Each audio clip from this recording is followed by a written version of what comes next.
So I guess first and foremost, Terry Jackson, you've issued some pretty strong comments about him before. What's your reaction to him first being off the streets? Well, I think we're all satisfied that he's been apprehended for the general public and for the peace of mind of the family as well. So that part is something we're very, very satisfied with, and also with our working relationship with all the law enforcement agencies that helped to capture him, and in particular the U.S. Marshals, which were actively pursuing him from wherever he went. I think he traversed probably 5 states in this case, so he did a pretty good job of hiding away from us for a while. How does help from someone like the Marshals assist you in a case like this, where someone is, running all across the nation with it? Well, they have the ability to call into assistance marshals from anywhere in the country. So, for instance, we were looking for him for a while in Texas. We were looking for him in Illinois. I think he was in, there's another state that I can't think of, but I don't have the manpower and the budget to send detectives to those other states. We can venture down to Illinois a bit, but when you've got people that have local knowledge and local resources, that is certainly beneficial when we have an investigation as wide-ranging as this one. Are those signs that he was in those other states at times?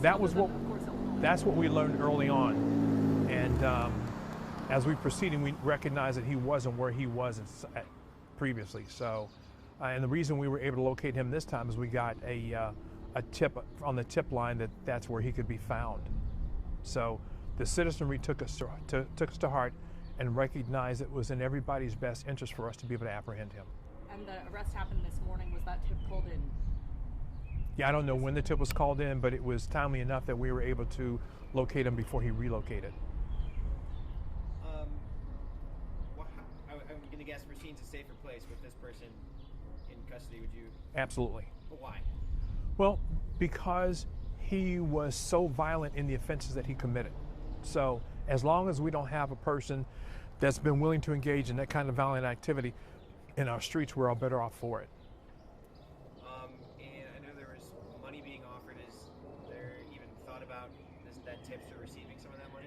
Because I don't know where the tip came from or who got it, I simply can't comment on that one. I simply don't know. That's all under the Marshals' jurisdiction? Okay. And then I was going to ask too, obviously we saw 3 women apprehended as well for harboring him. Is there any more connected to Illinois? I'm not sure yet. It would seem that there might be, but since it didn't occur in our jurisdiction, we'll have to have conversations with them to see if they're willing to bring a similar charge for whoever who is harboring him. So he's in custody in Chicago right now. Yes. Is there any sort of extradition process? He will be extradited back to Wisconsin. Is there a timeline on that? I don't have one. What I can say is during the course of an extensive interview, he did offer a confession.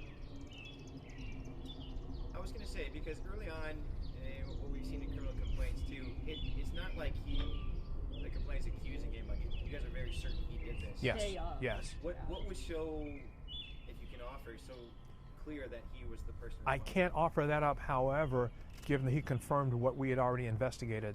Once that comes out, more of that information will be available during the trial. So you imagine then, with the confession, that this will be relatively quick through prosecution and that? One never knows through the court system. I think that's all. Yeah, is there anything else that you want to? I simply would once again like to thank all the law enforcement agencies that's helped us with the initial investigation, with the U.S. Marshals in particular, for their insistent follow-up, and also for the public that was willing to step up and help and say, hey, I have some information that may be helpful.